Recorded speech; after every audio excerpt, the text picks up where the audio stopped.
Okay. Barnabas, can you join me, please? It's better now. I turned it. Okay. Thank you, Ellen. I'm sure anybody else, but I'll hear. Wonderful. Thank you.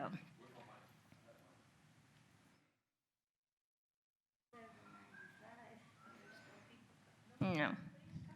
No.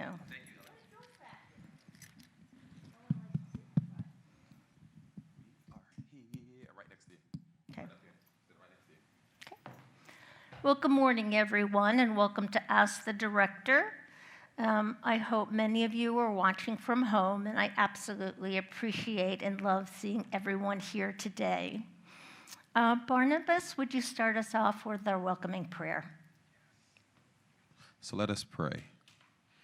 Oh, graciously, Heavenly Father, we thank you for your goodness. We thank you for the time we get together to discuss the business of the Acts community. As we go ahead today, I pray that things are said in a way that helps us have some comfort in the way things are going. So be with us, be with our families, be with every resident, and continue to help us be one in our minds and our thoughts and the things we're doing and the things we continue to do to better this community. So we thank you for your faithfulness. Amen. Amen. Thank you so much. I'm going to sit today. I hope nobody minds that. I decided that spike heels, which you know I wear so often, are not the best thing when you're standing on stage. And for those of you who know me, that's just a little bit of a joke. Anyway, I'm happy to be with you here today. I don't know. I'm happy to be here with you all today. And because of everything that's going on, and Barnabas, thank you for helping me today. When we do get to the question and answer portion, Barnabas will have the mic, and he will just repeat your question to you, so you won't be handling the mic at all. We do have some. We're good, thank you. It's nice to start with some really wonderful things that are going on in the community. And with, I think, one exception, which is COVID, we have a lot of good news here. First off, I am amazed at Darren and his team. I am amazed at everybody here, how well and smoothly the new reservation system has gone. How many of you are using that right now? And has it gone better than expected? Incredible. Yes. So if anybody heard from home, Sally said, incredible. The dining room was filled. Who'd have thought? So Sally's report is that the dining room was filled on Monday. And if we think back, not too long ago, of the ongoing stress and strain and time it took to be making our reservations for the past few years, the fact that we were able to accomplish that, and given that we're the pilot site, I have no doubt that this will be throughout the company. So kudos to us here to say, because everyone has the same problem as us, we have a solution, and no matter how, if you're a super user or not, we can help everybody use this technology, and that time and frustration and irritation waiting on hold on the phone can completely go away. So I think everybody, whoever made the reservations for you or your group, probably got back some time in addition and have a less stressful life because of it too. So I thank you for that. Sometimes when we start new things, we have people get worried and concerned and stressed about the change to come. We saw that with the transition we made in the bistro when we moved our delivery of dinners back to take away from the bistro. And that too has gone smoothly. And I will say also the number of complaints that I hear now about food portions, food heat, food quality, are nowhere near what they were before, or let's say this, mistakes being made. So those are two really important accomplishments that the culinary team has made. And again, I have so much respect and admiration for Darren because particularly his leadership without a doubt. But for this new reservation system, he has been excited and ensured a very smooth implementation. So my heart and my thanks are to Darren. But I can't stop there because there are a lot of other really good things going on too. So sales has been working really hard. And I know that the construction noises can be problematic at times, without a doubt. We're working with the construction team, most particularly on cleanup, because without a doubt, they're not paying attention that when they walk through our corridors, the debris that's being left going in and out of an apartment. I realistically think it's going to be an ongoing challenge with constant reminders of what they need to do. So there is no damage. And I know from the C building, residents have voiced concern. We have beautiful carpet. The same will be true in the A building. So, and we have our most vacancies in the A building. Now, I think with the new carpet and paint, that's all going to go away. But that also means that that's where a lot of the construction will occur. So we don't want to see any damage to all the beauty that we have here. So I just want to let you know that there are weekly talks and follow-up, because it has not been very good of late. And the construction team is very well aware, and we'll continue to follow up with them to ensure. They're also going to be implementing something themselves with the team, because I think for the workmen, they're putting consequences in place for those that track and leave debris behind. So I think many times there are consequences, it helps remedy the situation. So we're pleased about that. But yeah, we're moving along. And prior to COVID, we really were just ready to move the mark into the 90% range here of occupancy, which is enormously good. And Edgewater has not been like that. And so we know through COVID and when the cessation of building, and then the new world that we're on, and people being comfortable moving back into communities and moving into Edgewater, things have picked up for us quite a bit. And so once again, I'm very excited of the team, and it is everyone in every department and all of you that makes this happen, that we're getting back to where we were. And I think we're going to end the year, going into the first quarter in a very good position. So I appreciate everybody who helps with that, and that is all of us without a doubt. We've had the transitional apartments. Every once in a while, I still get a call about a guest apartment. My family's coming down. And since COVID, obviously, we stopped. And then going forward, we still won't be going back to that, because every available apartment that's livable has been converted to our transitional, or our Edgewater Airbnb, so that a resident waiting for their apartment can make a decision to pack a suitcase and come right in to a fully furnished and fully filled a kitchen with everything that you need. Or if you have furniture that you prefer to move in with you, our residents are able to move in like that as well, as they're waiting for our apartments, because the building of our apartments continue to take quite a long time between permitting and between supply and demand, which changes what becomes difficult for us to get. The time frame is longer than we'd like. So we're working really hard, both in front and behind the scenes, of whatever we can do to make that process as quick as possible. And I'll give you an example of something that was done, well over 6 months ago, I'm sure. We could not get our windows in hurricane impact windows in. They were impossible to order, and the time frame to get here was absolutely beyond belief. And that reduces, we can't get a lot of work done until those windows are in place.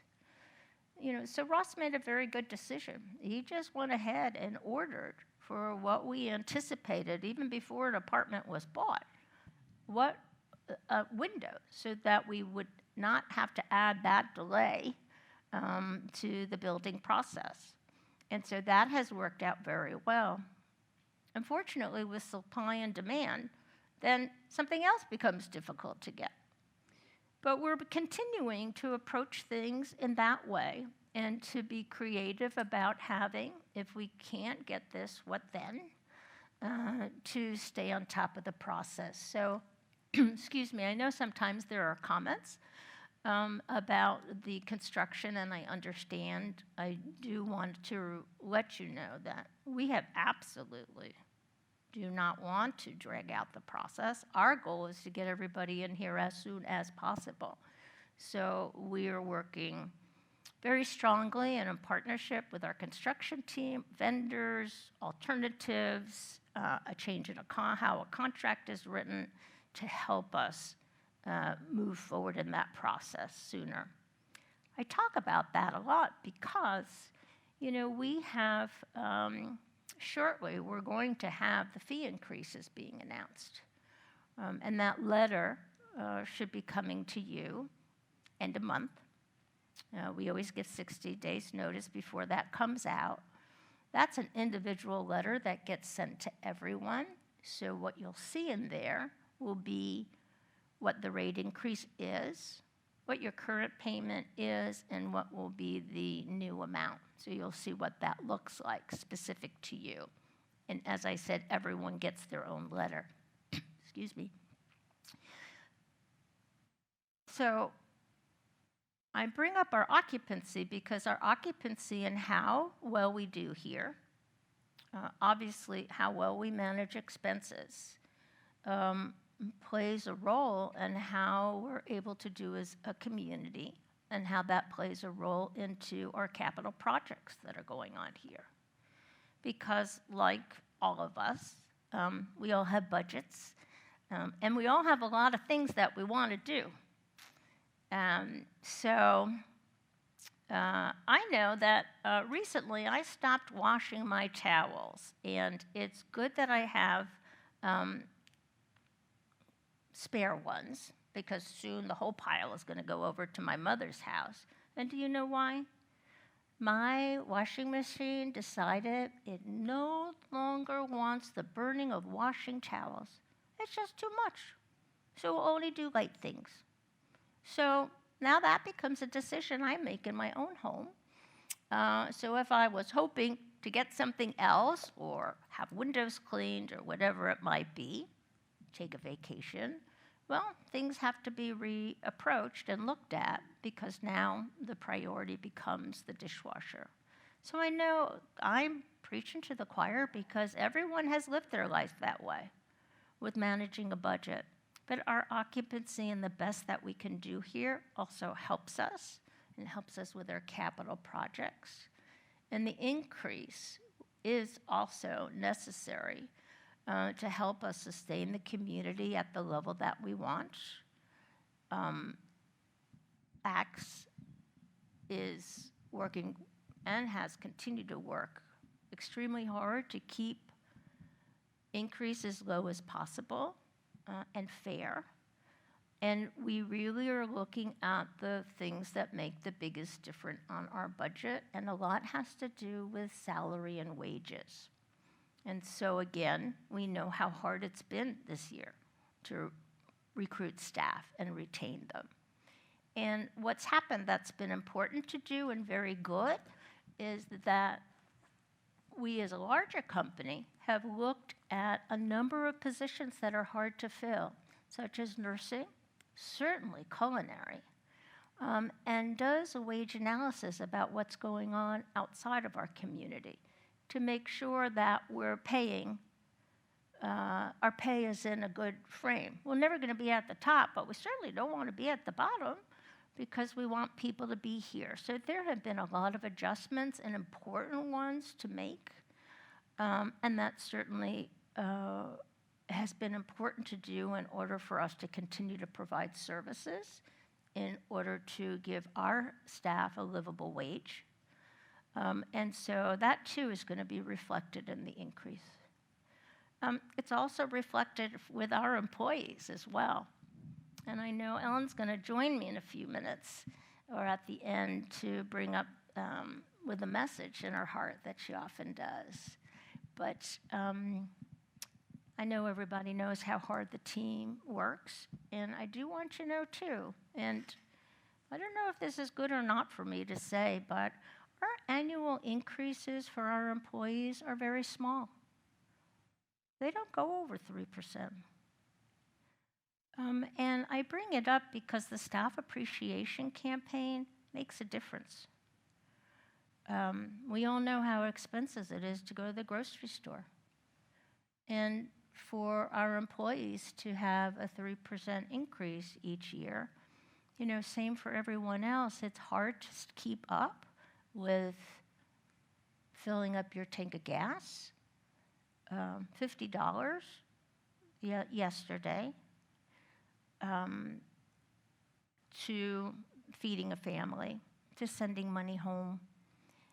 So those are things that I hope you'll keep in mind as you see and read your letter about the increase is coming. I do think it's fair to all of us, and I can absolutely reassure you that this is not resting on the shoulders of residents, which is what I know what people are concerned about. Before I open up to questions, I do want to wrap around to staff appreciation and how much it means to our staff here, your generous contributions.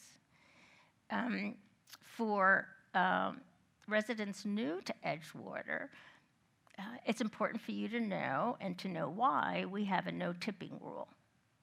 Several reasons. One, can you imagine all the people that you interact with here if you had to tip everyone? You'd go broke. Or you'd feel like, I really like this person, and then your neighbor's going to wonder, well, did you tip him, so are you getting extra attention, and that's why he helps you more. There's so many things come up, and it's just not right. It's not for our environment. And so, because we all are here mutually to support you, and we don't want that pressure, and we don't want it for our staff either. So, by our policies, they're not allowed to accept tips. They're not allowed to accept gift cards. This always comes up at end of year when people think of the holidays. So absolutely no money, no gift cards, and though a card with something special written, wonderful, and that means a lot to all of us. Something that can be shared. Well, how many boxes of chocolates do we get to receive at the end of the year? And they're pretty delicious. We pay for it January, but they're pretty delicious. But that gives you an idea. If you'd like to ever say thank you to any of our staff members, I just want to make sure you know it needs to be an item that can be shared as well. And I appreciate you following that, because it does put our employees in a very difficult position to figure out how to graciously say no. And sometimes they don't feel they can say no, and so they'll come to their director or to me so we can figure out how to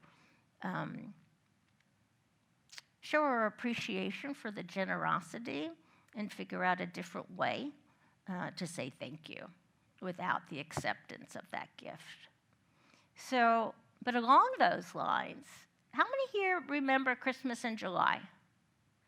So oh my gosh, did Alicia do such an amazing job? That was so wonderful. So when I saw her doing that, and I was thinking about it in the last couple of months, for me, the light bulbs went off a little bit.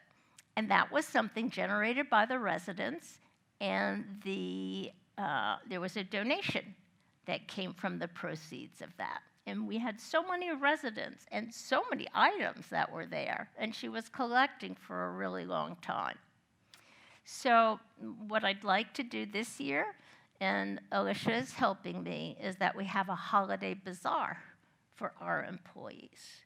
So I want to be careful with the resident board that's promoting the staff appreciation, but I will put something out in writing, and when that campaign is over, do a little bit more, so that if you or someone you know wants to take a look in your closets, if you have something that's not used, which I can tell you, I got a beautiful tote as a thank you from Axe that I don't use, and that one's going on in it because somebody's going to really love it. But I want to be able to do something for our employees in the same vein. So if you can all help me, but think of how wonderful if our employees came into a Christmas in July and knew that they, at incredibly discounted prices, were able to pick up gifts for families, friends, themselves. And I think through these challenging times, I'm hoping that will be an amazing thing to do, and that will become one of our annual events as well if things go as I hope that they will. But it's another way that we can support our employees. We'll have our Thanksgiving, we'll have our holiday party. We do a lot of things at the end of the year throughout the community, but that is something special that we're going to try this year to support our staff. So when you go home, start thinking about what might be in your kitchen or in your drawers, all right? And I thank you for that. So on that note, I'm going to pause, and Barnabas has the mic. He's going to repeat your question, but open it up to all of you.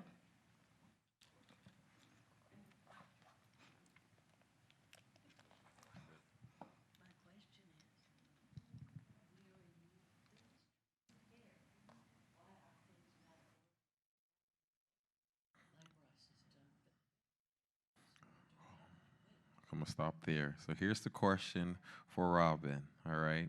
If we need things that need to be repaired, why don't we order things in advance the way Ross orders the windows for the properties, the residents? Mm-hmm.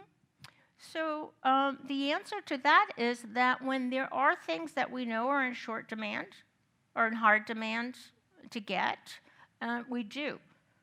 So some of the items become a little bit more critical. So Ross, I know in your back pocket, you have for some big items, some things are very expensive, so we don't get it. But what we have done for items that we see are having more difficulties with, a piece of equipment that's breaking down, we do, am I correct, that we do try to keep some spare parts, some things that might be hard to get. Yeah, that are already here, so that Ross and his team aren't waiting the 8 weeks or longer that it takes to come in, to your point, Ellen, to be able to get things done. I'm concerned about the elevators in C building. So, They've been here this week. Ellen says she's concerned about the things in the elevator and it breaking down. in the C building. In the C building.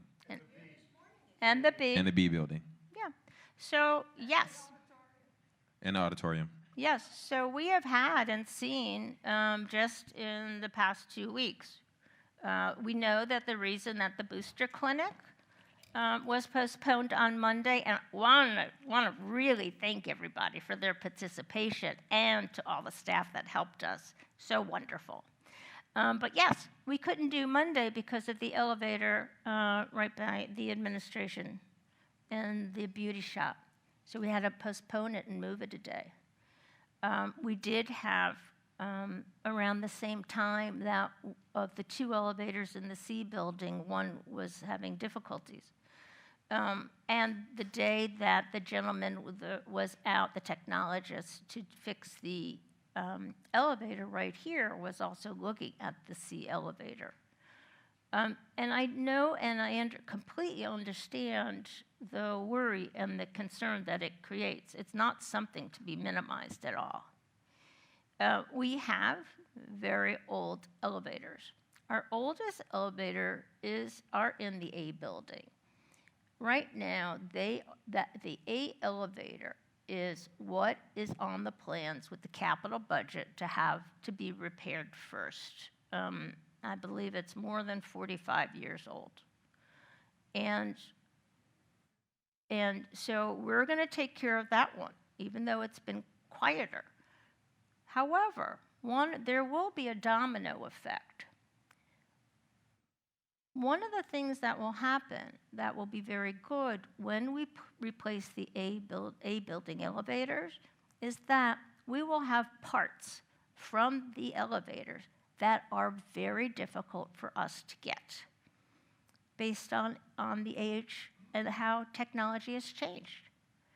And so we did this with our nurse call system so that when we have a challenge with the other elevators, we don't have time delay for parts. We're able to do things and put them in better shape by replacing, for hard to replace pieces. We will have them here on site because of the changes that were made to the elevator. Now, I'm sure, and in my head I can hear, that's not good enough.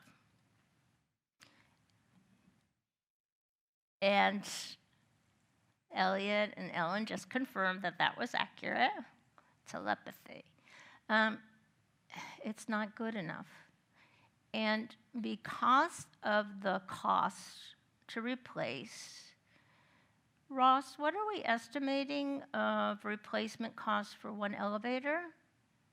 $150,000 for the mechanicals and labor, plus another $30,000 for electric. But that's not the whole issue. It's Right. not even that cost is what's so prohibitive. Okay. It's getting the parts. They changed the code, the door lock code, so that everyone, everywhere, is having to update their door lock mechanisms on elevators. It has to be done by the end of this year. We, of course, have already done that. We're very proactive with that, but because of that, it puts a huge strain on the industry and on the manufacturers and on the people who did it. I can promise you that I have a meeting tomorrow morning. It's a strategy session with myself, the regional vice president, the vice president of construction, and the executive vice president of operations, only to discuss our elevators. We have a plan, we're working on it, and I promise you, we understand your concern. I stay awake at night. I am more concerned than you, if you can believe it or not. Thank you, Ross. Elliot, if you want to talk about the B building, we can talk about it after. Well, just before we bring the mic to you, Elliot, and if it's to Ross's point, he'll sidebar with you, okay? But It's just like, do you have a date yet for the A elevator? Hold on 1 second. He asked if you don't. so we don't have a date yet for the A elevator. This is what's going to and has already started to occur with the topic of the A elevator. And it's very, very important for you to know and to believe and to trust Ross's statements that he says, that he loses sleep over it and worries about it more than you, and how much time and energy he is putting into it to drive solutions with X. So remember our frustration with IT and Comcast. Remember our frustration most recently with our reservations. And we talked about them every opportunity. Our elevators discussion is going to be the next thing that all of us are going to be talking about because of the frustrations, worries, the impact, everything that goes along with it. And as we did with Comcast and IT, as we did to push to be the pilot and to continue to push and push until we got it here, we will be doing, and Ross will be leading the charge to do the exact thing he has always done for us, which is to push with everything that he has to make sure that we get solutions here. And we're not going to have answers quickly. But the focus and the relentlessness at which it will be addressed will be there.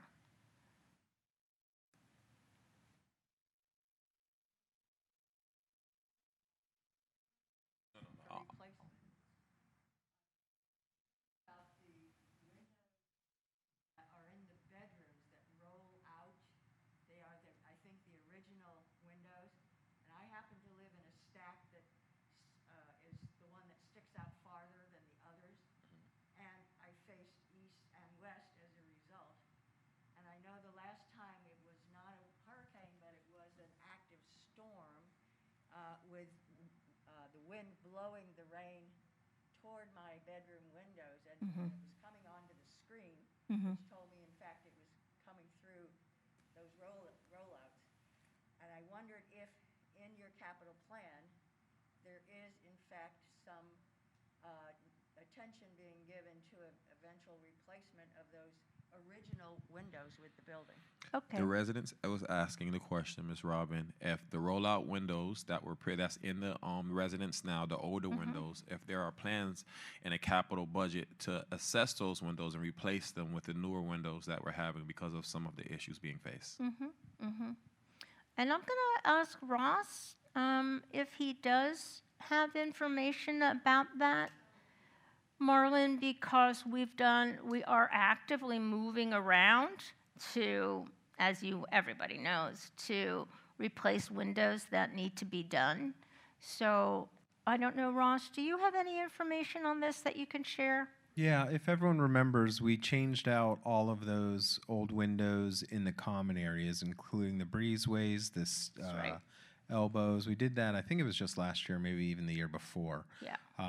As we renovate new apartments and we get the permitting and do all the infrastructure on the apartments, that's when we're doing it as well. There is not a plan to change out the windows in occupied units. And the reason being is because so many of those that have the crank windows in their bedrooms also don't have the updated structure in their Florida room. And that's not a job that we can do while the apartment is occupied. And so even if we were to change the windows in the bedroom, which is a permitted job, you would still not have full coverage with your Florida room. Thank you, Ross. Thank you, Ross. Yes, I'm right here. Question? Okay, my question has to do with something a lot cheaper, but it's been going on for over a year. Have you been out to the B pool deck lately, Robin? The resident's asking Robin, have she been to the B pool deck lately? I have not, Sally. Is it still cracking in the foredeck? Of course, it's getting worse. Okay, I'll follow up. So we have had, It's been so long, yes. and I'm sure there's no warranty anymore.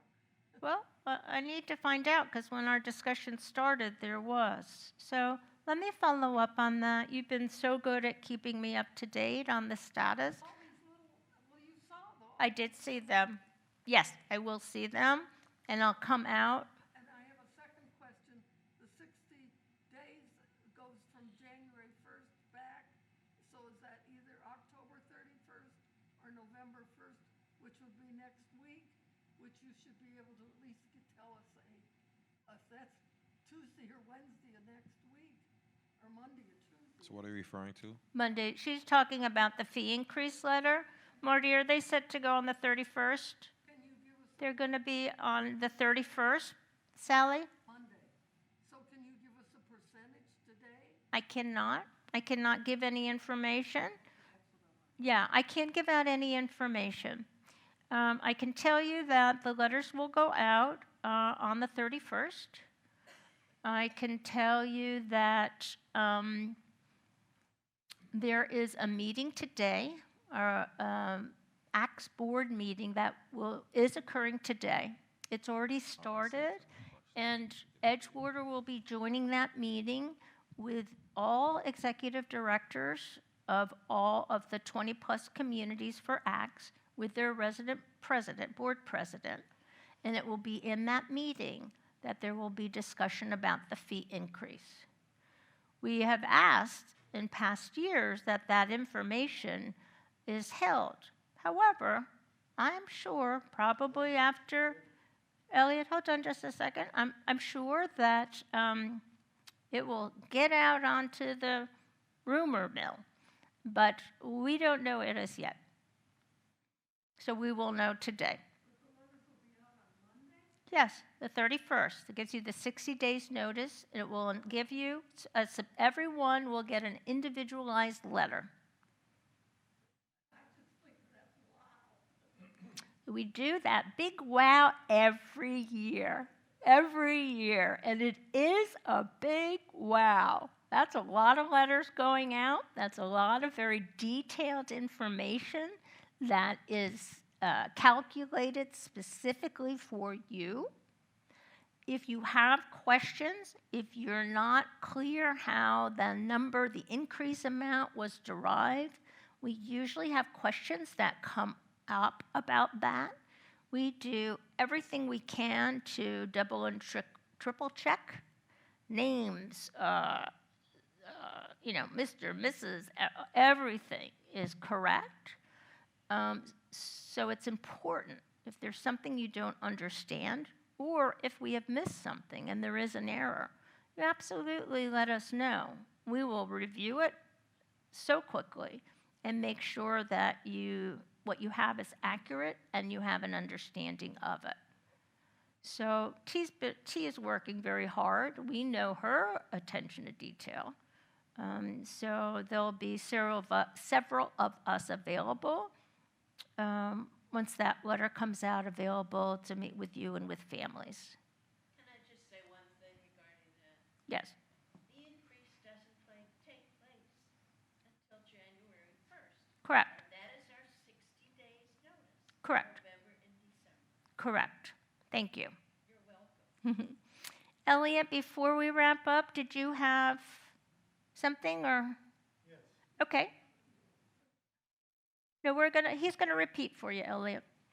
I guess that's one of my issues of why I'm not able to speak tonight. But two items. One having to do with the elevators. Mm-hmm. And this is a general feeling that I sense with other residents of not being able to get commitments. I recognize that you and Ross have no say in when certain construction is going to be. Mm-hmm. But I believe we would like to know, for example, when ACT is ready to release money for the elevators. I'll get that, First Barnabas. quarter, second, third, fourth. That's item one. No, I'll respond to that. Thank you, Barnabas. Second item has to do with the Wi-Fi. Mm-hmm. As far as I'm concerned, this change in the Wi-Fi has been terrible as far as I'm concerned. Yeah, let's speak for yourself, please. In two places. Okay. The ones in the B building, I was able to use the Wi-Fi when I came up from downstairs to my apartment without having to go on my Wi-Fi. Mm-hmm. I can't do that anymore. I have to transfer to my Wi-Fi to make telephone calls. Okay. Second item is that I'm unable to make any calls or receive calls from the administration building. I always have to go outside in order to make calls. Okay. So let me start with the first one. Elliot was bringing up notification of plans and timing, such as when will money be released for the elevators and things like that. Will happen first quarter, second quarter, when? This is going to be the ongoing frustration part. As soon as we know and we feel confident we can announce it, we will. And I can tell you, based on our experience with what happened with the reservation app, why I am, and all of us are, extremely hesitant to make an announcement, because these are the things that happen. And this is true. January 1 of last year, conference call. And this is not a slam. This is just the reality of things that work in an organization. You know, there was a call guaranteeing that the apps for the reservation to be piloted would be chosen by the end of January. I announced that. When did we do this? 2 weeks ago? That's far from January. So a lot of things become fluid, Elliot, and that's what causes the greatest amount of frustration. And I totally understand it. I would like to know that you can give me a commitment that, you're going to, by second quarter on this date, money will be released for the elevator. And we would like to be able to say that to you. And it's why I want to set realistic expectations and to, again, go back to what I said about what we did with IT, the reservations, other things, the nurse call system. You do not see this, but we work on it diligently. We advocate. We jump up and down when we don't feel we're getting the right answers. We have so many people on board with the elevators, and so much support in figuring out solutions. It's being driven. I don't think it will be simple answers. And as we know things and feel confident about what we can announce, we will do so.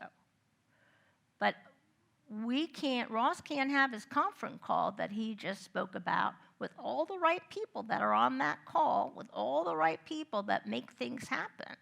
And I do not believe he'll come off the call and be able to say, this is what's going to happen, and here's the entire plan, or even a portion of the plan. So as we have information, we will share it. And I just am reiterating the importance to know that we do not take our foot off the pedal to drive solutions for Edgewater. That is our job. That is our commitment to you. And we won't stop. We need to get a plan in place and changes made. In regards to the Wi-Fi, what we said about the Wi-Fi, and it did happen, the 248, thank you, was completed. What is happening and what you do need to bring to Marcus's attention, and we can put in an IT ticket for you, Elliot, or anybody else. This is what we said we were going to do. Once we replaced all those units, we then wanted to know where we did have some spots that was not giving us as much speed or accuracy with the Wi-Fi, if we had any dark spots. And based on that feedback, we were going to be revisiting those areas, whether it was a specific apartment. We had to look and do some extra work on Willowbrook Court, 3rd floor, and that we will then go to those areas to figure out, and you heard that on our meeting, a commitment to make the adjustments that needed to be done to enhance services for you. So for you, Elliot, or for anyone here, if you continue to have challenges, please put in an IT work order. Marcus will be involved. We have met with a number of residents regarding their phone to help them with the settings. And so whether it's setting or needing to put another booster in place near your apartment or in your apartment, we will do so. So please let us know, because I've heard some many good things about the response to that. So as we wrap up, our final announcement is going to come from Miss Ellen. I think we can let her hold the mic for that. Of course. Come up front, too. Come up front. It's too hard to do the stairs. No, no, no. Come right Oh, here come with right me. there? Yeah. Okay. Yes. To all of you out there in television land who do not know who I am, I'm Ellen Goldsmith. I've lived here for a little over 10 years, and I want to say a few words about the Employee Appreciation Fund. For those of you who may look at the amount of $365, don't. I've lived here for 10 years, and before here, I was at an Erickson community, and they always pushed $1 a day, which is how I learned to do it. At the end of each week, I put aside $7, and at the end of the year, I had the money for the appreciation fund. Some of the residents who may be newer ones think, well, why should I give to that? Well, look around and see how clean the rooms are. Every day I see Otis, who comes in late afternoon with his bucket of water, and he does all the floors in every lobby, every single day. And there are other things that are done that you don't even think about, but think of how you would like your apartment cleaned, and that is how they keep this place clean. And for that reason alone, the $365 is nothing, since that is the only tip they would get all year round. If you go out for dinner, you don't leave $1. You leave 20%, hopefully, of what the bill is. So just think of how many times you go out for dinner, add up your tips, and see if it comes to $365. There'll be more. And if you've only been here for maybe 6 months or even less, so whatever it is, how many days are in 6 months, then give that amount of money. But please, give the employee something, since they cannot be tipped here. Thank you. Thank you, Ellen. I appreciate that very much. I don't get anything, is what Ellen wanted to say. No, I appreciate everyone being here. I did realize, and I'm not trying to brush this under the carpet, I didn't speak about COVID, and I'm sorry not to bring it up sooner. Our numbers are the highest they've been. You know, we're at about 20. I have to see who's recovered and who might have gotten on the list. I'll be making a call. But we've not stamped it out. We've seen the highest number of cases of COVID since COVID started. It's an independent living. Good news, nobody goes to the hospital, nobody dies. Some, it's not as easy. Most, it's been pretty mild. That said, we have 20 cases here. And so I'm just encouraging, masks are not mandated. Masks at this point are highly encouraged. And most importantly, you need to make sure you're doing what's right for you. So right now, in the back of the audience, if I may, use names or not, we have 2 residents sitting and have been that way throughout the meeting, several in here, and there's plenty of space with masks on. So if you are certainly immunized compromised, if you just want to be very diligent about the virus, wear your mask, wash your hands, be careful how you are in groups, be very careful how you are outside of here with groups, because the 2 main drivers were from 2 events outside of our community. Now, I can't say that both of those were ground zero for us, but that certainly was the start for us at the highest numbers we've had. So please find that balance of enjoying life and being safe. I know that it's going to be different for every single one of you. So know if you're with somebody and they're not following mask wearing that you want them to have to be with them, then you do need to make a choice, whether continue to talking or sharing a cup of coffee or playing cards with them or not. But it's your decision to make. Each one of us makes that decision, and each one of us does need to be respectful of each other, and that's what is about living in community. So we got to drive this down. The booster clinics were successful. Our employees will be up next, starting with Willowbrook Court, and that's where the boosters were first given to our residents in Willowbrook Court, Oak Ridge Terrace, and here to Independent Living. We'll do the same rollout for our employees as well. And the flu shot, like last year, will be mandatory and due by December 1st for our employees here. So, on a note of positivity, of health and wellness and good hearts, I thank everybody for today and all that everyone is doing. Have a good afternoon. Thank you.